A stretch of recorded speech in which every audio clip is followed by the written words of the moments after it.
No, I don't think so at all. Obviously, we have the ability to do many things at once here in Washington, D.C. The president and leaders on Capitol Hill are focused on fixing, repealing, and replacing Obamacare, getting tax reform underway. At the same time, you've also seen the president, speak with many world leaders last night. He's tweeted again this morning that he's going to be speaking to the leaders of France, Germany, and Italy as we address the common threats that we have in terms of ISIS and dealing with the growing threat that is North Korea.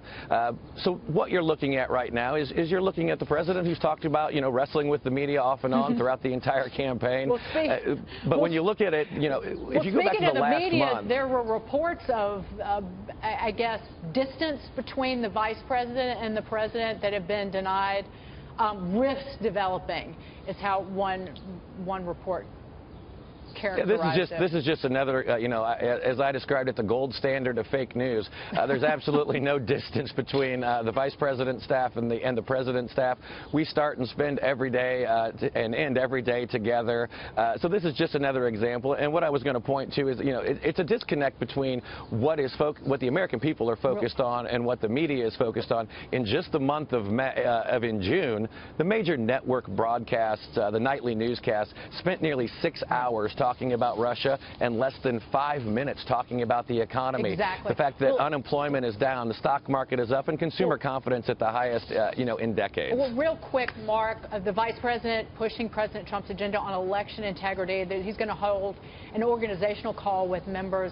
And this is coming as the vice chair of the commission and Kansas Secretary of State Chris Kobach sent a letter to all 50 states requesting information on their voter rolls. What do you think this data will show? What we're focused on is just getting the raw data here. And also, I do want to stress that the commission is only asking for publicly available data in every state. So various state laws have various requirements on what can and cannot be released. This is something that states release to political parties and campaigns on a regular basis.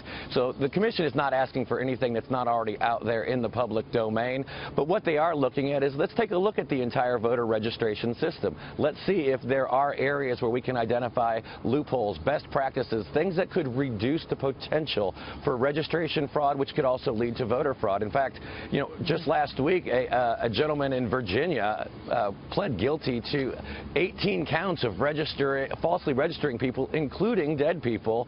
In Indiana, earlier in June, charges were brought against 13 people for, again, fraudulently registering voters, including dead people, and all of this was done on behalf or in connection with the Democratic Party. This is stuff that we have got to actually look at, and that's what the commission is designed to do. Mark, good to see you.